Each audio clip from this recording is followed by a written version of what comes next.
Hə, əziz kilsə, əziz yay istirahəti səyahətinə gələn dostlarımız Дорогая церковь, дорогие друзья və, на отдыхе, və eləcə də bizi dinləyən kəslər, baxan или bax те, kəslər. которые слушают. Biz artıq istirahətin ikinci günündəyik. Мы уже на втором дне отдыха.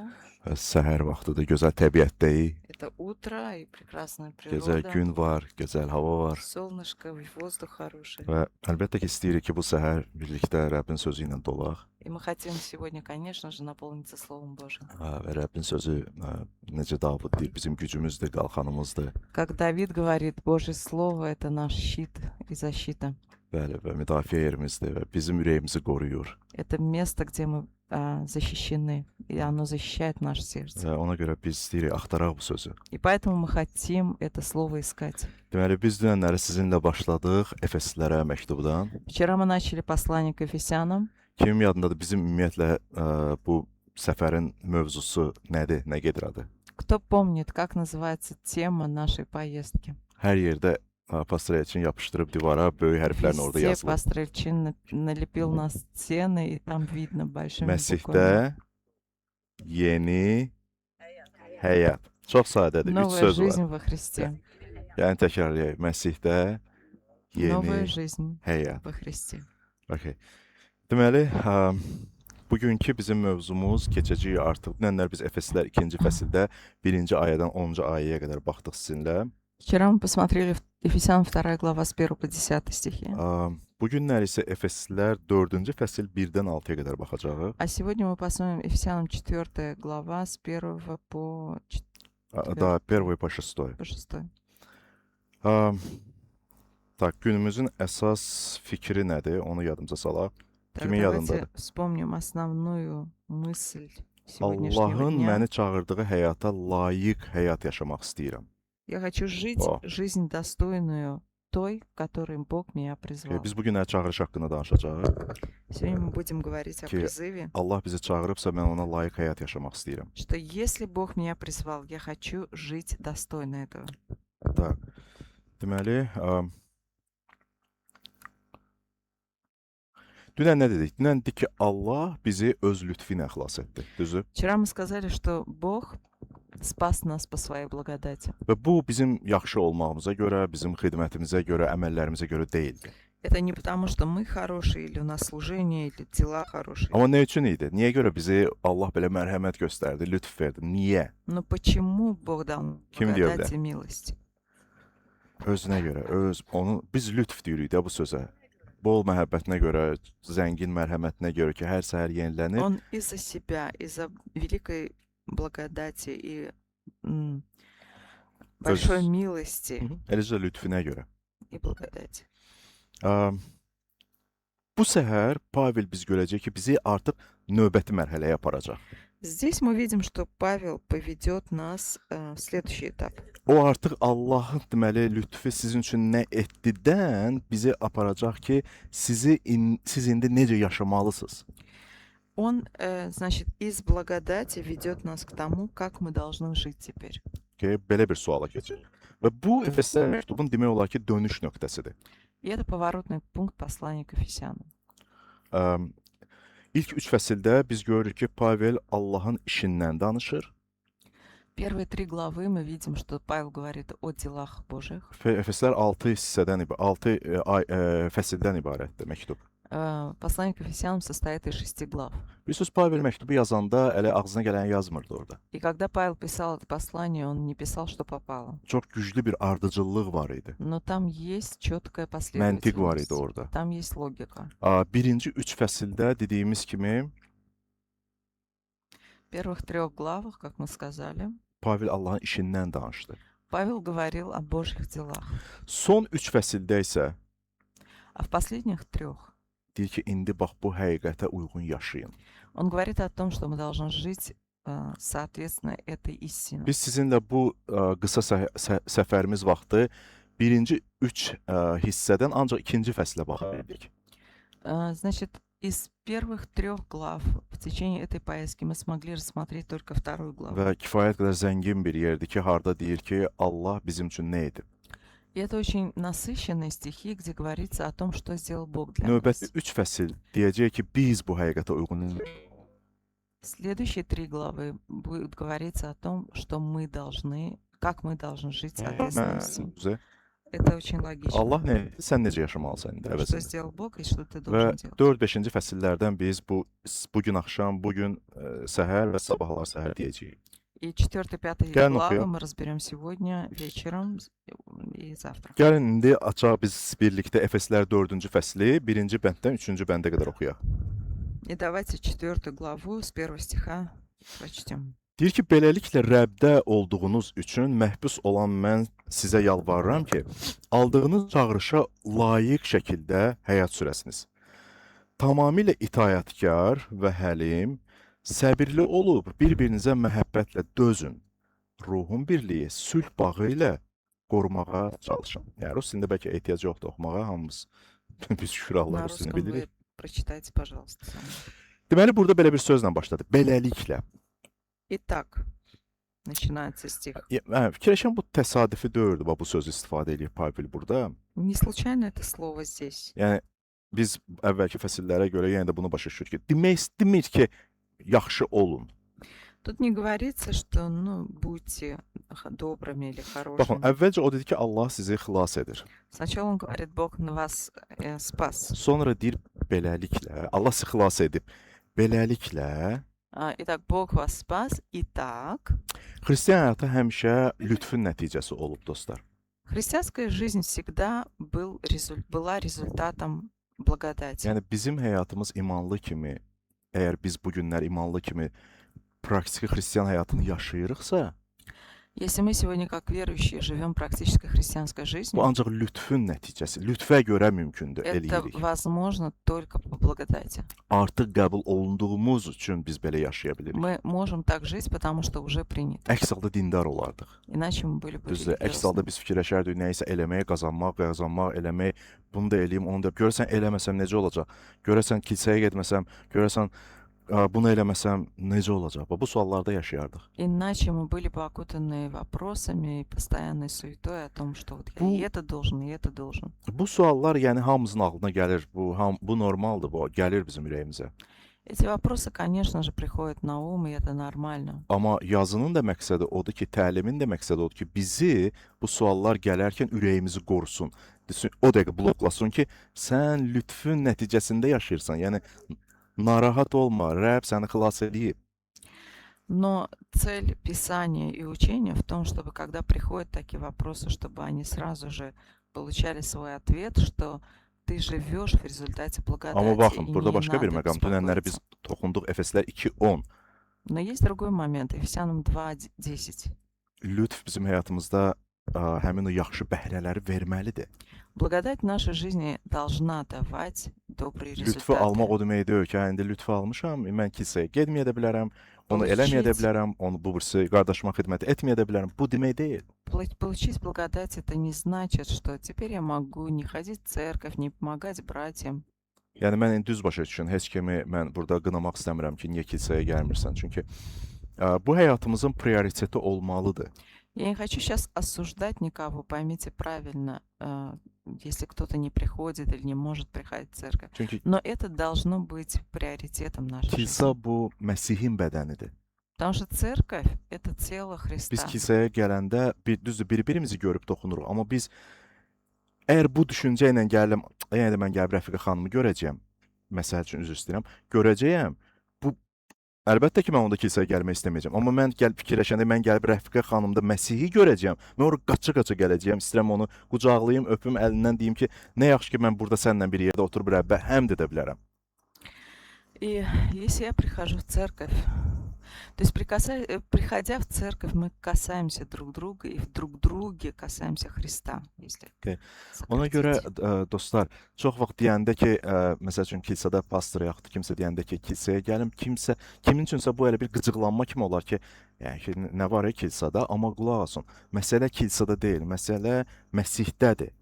Для кого-то, может быть, это неприятная тема, почему в церковь, но дело не в церкви, дело во Христе. Əgər sən deyirsən ki, mən Məsihi sevirəm, amma bədəni sevmirsənsə, sual. Yəni nə baş Если verir ты səndə həyatında? говоришь, что я люблю Христа, но не любишь тело Христа, то O, возникает Məsih, mən вопрос. səni görmək istəyirəm, mən səninlə ünsiyyətdə olmaq istəyirəm, amma bədən, yox, üzr istəyirəm, ya, bədənlə o qədər aram yoxdur. Mən səninlə. Məsihin bədəni bu Məsihdir. Bədən başdan ayrı olmur, bədən birdir. Если мы говорим, что да, Бог, я тебя люблю, я хочу тебя видеть, и при этом не хочу быть в теле Христа, это Aa, неправильно, Baxın, mən də потому sizin, что тело не sуществует отдельно от головы. mən də sizin kimi adamam, ürəyimə mənim də çox şeylər gəlir, fikirlər gəlir bəzən. И я такой же человек, как вы, и у меня тоже бывают разные мысли. Dünən dedik ki, imanlı 3 düşməni var da, hansılar idi? И у верующего есть Onlar üçü də aktiv şəkildə işləyir ki, bu fikirlər də gəlsin, mən uzaq olum, mən neqativ fikirləşim qardaşım haqqında, bacım haqqında, xidmət eləməyə hazır olmayım və s. və s. И вот эти мысли, это все атаки идут к тому, что я думаю о том, что я могу быть негативным к телу Христа, к братьям и так Слушай, не любить. Yox, qoymayın bu şeyləri bilin ki, bu Rəbdən deyil. Rəbb sizi çağırır ünsiyyətə, birliyə. Это не от Бога, потому что Бог... Beləliklə, bu sözlə başladı Pavel. И так вот с этих... Biz qəbul olunmaq üçün yaşamırıq, dostlar. Biz artıq qəbul olunduğumuz üçün yaşayırıq. Мы живем не потому, чтобы быть принятыми, но мы живем потому, что уже приняты. Və mənim çox xoşuma gəlir Pavelin münasibəti. Demir, belənçi, necə deyəm, əmr formasında ki, siz gəlməlisiniz, siz etməlisiniz, siz bir-biri sev. O deyir, yalvarıram sizə. Павел здесь и в приказном тоне это все говорит, но он говорит, умоляю вас. İnanılmaz bir şeydir. Biz sizinlə böyük bir çağırış almışıq, dostlar. И мы получили призыв. Və çağırışa layiq yaşamaq nə deməkdir, ona baxırıq indi. Сейчас смотрим, что значит жить по призыву. Okay, burada deyir ki, layiq sözünü istifadə edir Pavel. Здесь Павел достойный. Tak. Bu o deməkdir ki, biz bu xilası qazanmaqdan danışmır əslində. В том, чтобы зарабатывать спасение. Bu o deməkdir ki, həyatımız Allahın bizə verdiyi hədiyyəyə uyğun olmalıdır.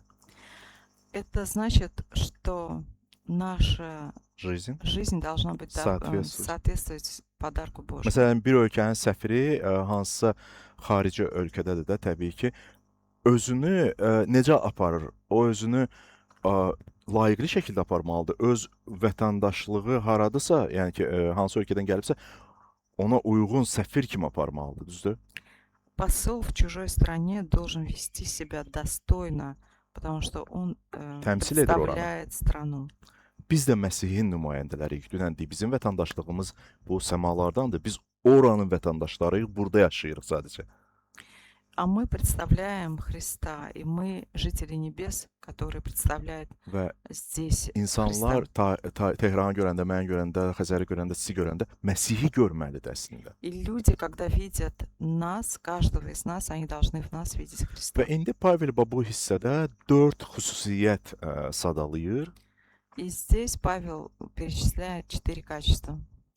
Və birincisi nə deyir? Bu tamamilə itayətkarlıq da, hə? Yaxud da itayətkarlıq. Təvazökarlıq da deyə bilərik, itayətkarlıq da deyə bilərik. Во-первых, это полное подчинение. Bu demək deyil ki, sən özünü layiqsiz sayırsan. Это не значит себя считать недостойным. Dəyərsiz sayırsan. Или, да, не имеющим цены. Eləcə də bu o demək deyil ki, özünü başqalarından üstün sayırsan. Также это не значит, что ты считаешь себя... Nə aşağı sayırsan başqalarından, nə də ki, üstün sayırsan başqalarından. Не считаем себя ни выше, ни Məsəl üçün, лучше. İsa gözəl nümunədir. Иисус. İsa gəlir şagirdlərin ayaqlarını yuyur. Хороший пример, когда он омывал ноги ученикам. İsa nə onlardan, əslində İsa çox maraqlı idi. İsa onlardan aşağı deyildi. На самом деле Иисус не был ниже их. ayaqlarını yuyurdu. но он омывал Və им özünü ноги. də heç vaxt o pozisiyaya qoymurdu ki, siz mənim qullarımsınız. Həmişə deyirdi ki, dostlarımsınız. Yanlarında bu vəziyyətdə dayanırdı. Belə qalxıb dayanmırdı ki, ey. И он никогда не говорил им, не обращался к ним, как вы мои рабы, но он всегда говорил, что вы мои друзья, и Ən, был Hı hı. рядом с ними, не ən выше. böyük olduğu halda ən çox da xidmət edən elə o idi, maraqlıdır. Несмотря на то, что он был больше всех, но он больше всех и служил. Bax biz səfərdəyik hal-hazırda və yaxud da kilsədəyik və yaxud da xristian həyatımızı yaşayırıq. Мы сейчас в поездке или в церкви, или в христианскую жизнь свою живем. Necə biz həmin o itaətkarlığı, necə biz həmin o təvazökarlığı göstərə bilərik? Как мы можем проявить это послушание, смиренность? O vaxt ki biz başqalarına xidmət edirik, dostlar. Это можно показать в O vaxt ki служении другим. bir-birimizin yükünü daşıyırıq. Это то, что мы nосим бремена друг друга. Ola bilər öz rahatlığımdan keçirəm hətta.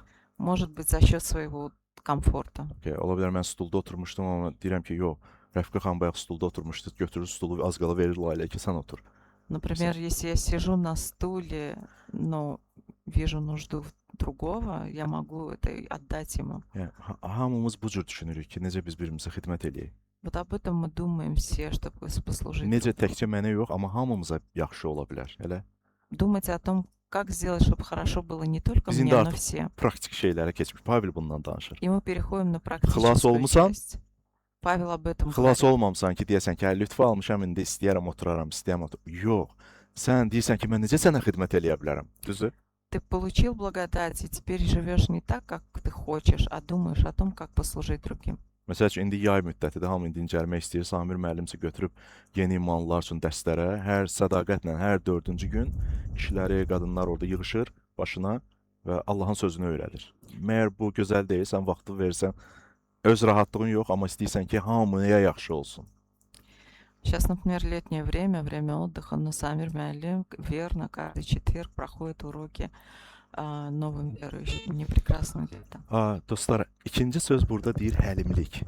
Второе, здесь говорится Второй стих, смирение и Krotos. кротость. Həlim insan zəif insan deməkdir. Кроткий человек, он не слабый. Həlim insan gücünü sadəcə nəzarət altında saxlaya bilən insandır. Это человек, который может контролировать свою силу. Gücü var, amma o hələ belə o güc, o bilir gücdən necə istifadə edirlər. Он знает, как пользоваться этой Məsəl силой. üçün İsa deyir, özü haqqında deyirdi, mən həlim və təvazökaram. Иисус говорил о себе: «Я кроток и смирен». İsa Ponti Pilatın qabağında dayananda qüdrətli bir kəs dayanmışdı. Когда Иисус стоял перед Понтием Пилатом, Aha. перед ним стоял O suallar verir, İsa heç onun sualına cavab могущественный vermirdi. человек. Но при этом, когда Пилат задавал вопросы, Иисус даже не отвечал на них. O çox gözəl öz gücünü kontrolda saxlayırdı. Он прекрасно мог контролировать свою Mən силу. həliməm, mən qəlbən təvazökaram. Я смирен и кроток. Əgər bugün kimsə səni narahat eləyirsə, əziz kilsə, əziz baxanlar, səbirli olun. И если сегодня кто-то беспокоит вас, будьте терпеливы. Əgər bu günləri yemək vaxtına, toplantı vaxtına harası gedirik, kimsə gecikəcəksə, anlayışlı olaq bu vəziyyətə. Если мы куда-то собираемся, если кто-то опаздывает, давайте относиться к этому с Bu пониманием. da Məsihə bənzəməyin bir yoludur əslində. Это тоже путь или способ, как мы можем быть похожи на Üçüncü Христа. söz səbirdir. Biraz dedik səbir, amma yenə də toxunaq, səbir. Третье – это терпение. Мы уже говорили об этом. но Həyatımızda hər şey mükəmməl olmur, dostlar. Еще раз. Не все всегда совершенно Xarakterlərimiz də в нашей fərqlidir. жизни. И характер у всех разный. Və Pavel də bunu başa düşür. И Павел это понимает. Ona görə demir ki, yalnız sevdiyiniz insanlarla onlara qarşı səbirli olun, onlarla birlikdə olun. И тут и Павел говорит, что не говорит, что будьте только с теми, кто вам нравится. Amma deyir ki, hə, səbirli olun insanlara qarşı, Məsihin bədəninə qarşı və deyir, bir-birinizə deyir, bir-birinizə məhəbbətlə dözün. Будьте терпеливы и терпите друг друга с любовью. Yəni bu bir passiv dözmək deyil, amma sevgidən irəli gələn dözməkdir. Это не просто пассивное терпение, но это терпение, исходящее из любви. Və təbii ki, deyir, birliyi qoruyun. И, конечно же, берегите Okey. единство, O говорится demir, здесь. birlik yaratmağa cəhd edin. Он не говорит, старайтесь объединиться Bu или günləri создать bu единство. günləri biz çox eşidirik bu şeyləri. Və hətta xristian kilsələr arasında fikirləşir. Gəlin birlik yaradaq. И мы часто об этом слышим и межцерковно, что давайте создадим Hələ bir единство. biraz süni səslənir. Gəlin yaradaq. То есть давайте создадим звучит как-то Pavel неестественно. maraqlı bir şey. Onu qur. Павел говорит, давайте его сохраним. Bu imanlıyıq, artıq mövcuddur. Artıq Rəbb bizə bir bədən verib Потому что Бог уже дал нам единое və тело. bizə sadəcə lazımdır onu qorumaq. И нам просто его надо беречь. Niyə görə? Почему? Dediyimiz kimi, çünki Allah onu yaradıb, Потому что Бог создал, bizsə onu bizə verib və biz onu qorumalıyıq. дал нам, и нам надо его беречь. Bilirsiniz, iblisin də çox hücum etdiyi hələ sahələrdən biri bu birliyi dağıtmaqdır. Это вот сфера единства, это то, что больше всего атакует Özdə bir sinələrdən сатана. başlayır, kiçik incikliklərdən. Из чего это начинается? С мелких обид. Kimsə dediyini tam başa düşmədi və səhv interpretasiya başladı artıq eləməyə. Кто-то неправильно понял кого-то, кто-то неправильно интерпретировал. Və qoyun bizim həyatımızda belə olmasın dostlar. И давайте не позволять этому Nə kilsə случаться. həyatımızda, nə bilim bu səfərimizdə, nə ümumiyyətlə həyatımızda gəlin Məsihə əks etdirək, öyrənək bunu. Ни в церкви, ни вообще в ежедневной жизни. Давайте будем отражать Христа. Və həmin o birlik haqqında Pavel başlayır. 7 dənə bir sözü deyir burada fikir verir 7 раз sizə. здесь используется слово «един», Deyir ki, «один». nə deyir? Bir bədən, bir ruh, bir ümid, bir Rəbb, bir iman, bir vəftiz, bir Allah və Ata. Говорится, одно тело, один дух, один Господь, одна вера и одно крещение. Baxın, bizi birləşdirən o deyir ki, sən də kokludan xoşun gəlir, mən də. Gör nə qədər ortaq məsafə şeyimiz var belə. Нас объединяет не то, что вот, тебе тоже белый цвет нравится, ну, и мне тоже, вот теперь мы. Sən də Объединились. iPhone xoşlayansan, mən biz И bir у тебя maraqlarımız var. тоже iPhone, и я тоже люблю iPhone. У нас Yeah. интересы одинаковые. Pavel deyir ki, bizi birləşdirən bu bir imandır, bir Pavel. ümiddir, bir Rəbbdir, bir Allahdır, bir Atadır, bir vəftizdir. Amin. Павел говорит, что нас объединяет один Бог, одна вера, одно крещение. Və qutarırıq artıq. И мы же завершаем. Bugün 3 praktik çağırış eşidirik. Здесь сегодня мы слышим 3 Ay 3 yox, практических, burada hətta 4-dür. 4 Nəysə, даже. bugün üçün praktik çağırışlar. Итак, неважно сколько, Və bugün практический sizlə призыв. gəzəcəyik. Мы сегодня пойдем на Dünən olduğu прогулку. kimi inanıram ki, gözəl səfərimiz olacaq. Как вчера, я думаю, будет хорошая İnanıram ki, поездка. dadlı yeməklər yeyəcəyik. Я думаю, что мы будем вкусно есть, Söhbətlərimiz olacaq. интересно говорить. Amma istəyirəm ki, bir neçə sahədə sadə qərarlar verəsiniz.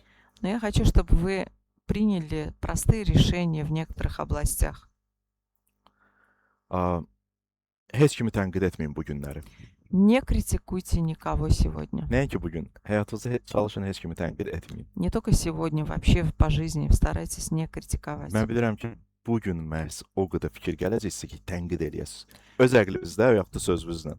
Я думаю, сегодня может прийти много мыслей, чтобы вы стали критиковать. И не только вслух, но в своем сердце. Gəlin ən azından bu günləri bunu özümüz üçün eləyək. Bu gün mən bunu eləməyəcəm. O Давайте- Rəbb bağışla mənə, susuram. Сегодня вот запретим себе эту критику. Bu gün ən azı bir nəfərə ürəkləndirici bir söz deyəcəm. Həvə onu ruhlandırıcı bir söz deyəcəm. Скажите кому-то, хотя бы одному человеку, что-то ободряющее. Yadda saxlayırsınız bunları. Tənqid Запоминайте, etməyəcəm. не критикуем Bir kəsi ruhlandıracağam bunun hökmən. и ободряем кого-то. Хотя бы Üçüncüsü, одного. Третье. əgər görürəm kimsə tək kimi görünür, yəni yaxınlaşacağam, ondan biraz söhbət edəcəm. Если я замечу, что кто-то кажется мне одиноким, я подойду и поговорю с этим Təkcə человеком. burada yox, Не только kilsədə də. здесь, в церкви тоже. Gəlmisiniz, görürsüz ki, kimsə tənhadır. Если вы видите, что кто-то Biz один, bilmirik insanlar nədən keçib gəliblər ora. мы Düzdür? не знаем, Hələ biz özümüz də biz çox belə həmişə asan gəlmirik ora. через что прошел человек, который пришел в церковь. И мы сами тоже часто Да. проходим через трудности. Və o qədər bu necə xeyir dua verir ki, kimsə sənin yanında oturur, sadəcə sənlə biraz söhbət eləyir. eşidir səni. Так благословляет, когда кто-то подсаживается к тебе и просто выслушивает. Dördüncü şey, И bu четвертое. gün xidmət etmək üçün fürsət axtaracağam. Я буду искать возможности послужить сегодня. Okay. Bu gün axtaracağam. Necə xidmət edeyim? Как мне в чем-то послужить? Əgər hər birimiz dostlar bu şeyləri davamlı şəkildə həyatımızda edə bilsək, bu sadə praktiki şeylər deyib, olduqca sadə, elementar, bazavi şeylər edə bilsək, Это совершенно минимальные базовые вещи. Если мы могли бы их делать həmçində bu səfərdə edə bilsək, каждый день и в этой bu поездке, bizim üçün sadəcə istirahət vaxtı olmayacaq bu günlər. это будет не просто время отдыха для Amma нас, Məsihin məhəbbətini biz görünən formaya gətirib çıxardıq, ifadə edəcəyik görünən şəkildə. но мы сделаем любовь Божией видимой. Beləliklə dostlar, hamımız acıq bilirəm. Итак, друзья, Dünən axşam öyrəndik ki, Allahın lütfü bizi xilas etdi. вчера мы узнали, что Божья благодать нас спасла, Bu səhərsə öyrəndik ki, həmin lütf bizi dəyişməyə çağırır. а сегодня утром мы узнали, что эта благодать зовет нас меняться. Və əsl iman bu sözlərdə deyil təkcə, bu həyatdadır, həyat tərzindədir, Vera- yaşayışımızdadır. Не просто в словах, она в нашем образе жизни. Qoy bu gün təbiətin gözəlliyindən zövq alarkən bir-birimizə Məsihin gözəlliyini də göstərək. Давайте, наслаждаясь красотой природы, показывать друг другу красоту Христа. Amin. Gəlin dua edək Аминь. bitirək. Давайте помолимся. Rəbb, minnətdarıq sənə bu səhər. Господь, благодарим Тебя этим Biz утром. şükür edirik ki, bizi bir bədən, bir ailə etmisən. Мы благодарим, что Ты сделал нас одной единой семьей, Dua edirik ki, bizə kömək eləyəsən ki, одним единым телом. И мы Bugün молимся, itayətkar olaq, помоги нам быть смиренными, təvazökar olaq, послушными, həlimlikdə və səbirdə yaşayaq. и чтобы мы жили в смирении и кротости, Ruhun yaratdığı o birliyi qoruyaq и чтобы сохраняли это единство, которое дал нам Святой və Дух. davranışlarımızda da Məsihin məhəbbətini əks etdirək. И в своем поведении мы отражали природу Христа. Qoy bu günümüz təkcə o istirahət günü olmasın, И пусть это не будет просто очередной день отдыха, amma sənin izzətini göstərən bir gün olsun. но чтобы это был день, показывающий Твою Məsihin славу adı ilə. во имя Христа. Amin. Аминь.